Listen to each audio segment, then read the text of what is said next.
तो question number 10, question number 10, 31 दिसंबर 2020 और 2021 को प्रवीण लिमिटेड के निम्न आर्थिक चिट्ठों से तुलनात्मक चिट्ठा तैयार कीजिए। बैलेंस शीट दिया हुआ है, उससे आपको कंपैरेटिव स्टेटमेंट बनाना है। ठीक है, कंपैरेटिव बैलेंस शीट बनाना है।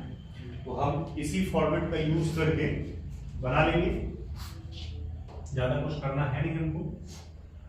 क्वेश्चन नंबर यहां पर लिखेंगे हम 10, comparative balance sheet as on 2 साल का डेटा दिया हुआ है। कौन कौन सा साल है?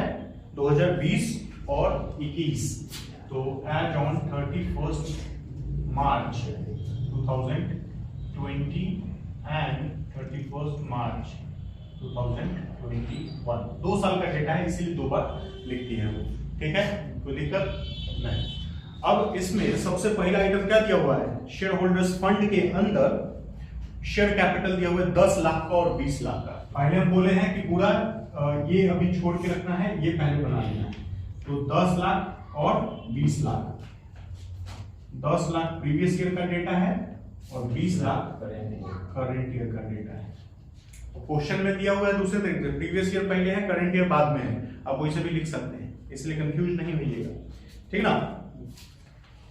उसके बाद संचय रिजर्व एंड सरप्लस दिया हुआ है 6 लाख का और 4 लाख का। तो 6 लाख रिजर्व एंड सरप्लस है प्रीवियस ईयर का और 4 लाख है करंट ईयर का। ठीक है। उसके बाद आगे दिया हुआ नॉन करेंट लायबिलिटीज 10 लाख और 16 लाख। उसमें अलग अलग नहीं दिया हुआ है, तो हम सीधे नॉन करेंट लायबिलिटीज लिख देंगे।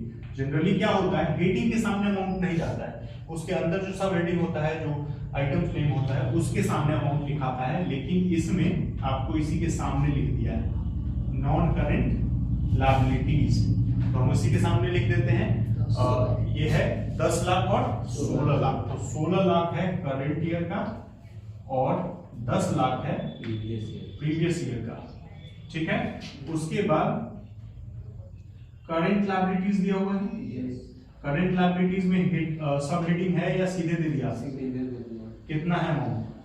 Current year 8 lakh, 4 lakh. अगर ऐसे कंफ्यूजन होगा ना तो ए को पहले पूरा लिख लेना। ठीक है, एक लाइन का पकड़ के पूरा लिख लेना, तो कंफ्यूजन होता है। ठीक है। अब एसेट साइड में 2 चीज दिया हुआ है, नॉन करंट और करंट।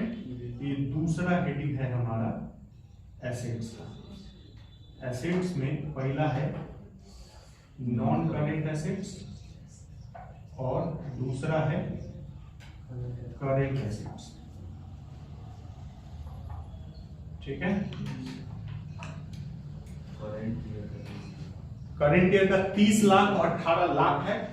30,000 बोल रहे हैं, 30 लाख और 18 लाख। और प्रीवियस ईयर का 20 लाख और 10 लाख। ये हो गया हमारा तैयार। टोटल कर लेते हैं दोनों तरफ। ये डेटा तो बैलेंस शीट का दिया ही हुआ है क्वेश्चन में, इसमें तो हम कुछ खास किए नहीं, हमारा काम है इधर का। तो 20 4 24, 16 40, 8 48 लाख और 10 6 16, 10 26 4 30 लाख। ये भी हो गया 30 लाख और ये हो गया आपका 48 लाख। ये बन गया। अब जाएंगे उधर, एब्सोल्यूट चेंज पहले निकालेंगे सबका। 20 में से 10 गया 10, 4 में से 6 गया -2, 16 में से 10 गया 6, 4 लाख। ये टोटल में भी ऐसे ही घटा ही लेंगे। ठीक है, वैसे निकल सकता है बट घटा ले तो बेहतर है। ठीक, 10 लाख, 8 लाख और 18 लाख। हो गया एब्सोल्यूट चेंज। ये निकालने के लिए आपको सब का वर्किंग अलग अलग करना होगा, वो दिखाना पड़ेगा। वर्किंग नहीं छोड़ सकते हैं, वर्किंग बना के लाना होगा। ठीक है। जितना आइटम है सब के लिए पहले ही फॉर्मूला लिख लीजिए और उसके बाद ऐसे जैसे हम लिखे हुए हैं तो आपको क्या करना है, शेयर कैपिटल। तो शेयर कैपिटल लिख लीजिए, पहले ही फॉर्मूला पूरा लिख लीजिए। शेयर कैपिटल लिख लेंगे, शेयर कैपिटल में आपको 10 लाख एब्सोल्यूट चेंज है, तो 10 लाख भागा प्रीवियस ईयर का अमाउंट भी 10 लाख है, गुने 100, तो ये हो गया 100%, 100 दे रहा है। उसी तरह फिर लिखेंगे आप रिजर्व एंड सरप्लस, उसका निकालेंगे, ऐसे निकालते चलेंगे, ठीक। तो 2 लाख बटा 6 लाख, ये हो गया 33.33%।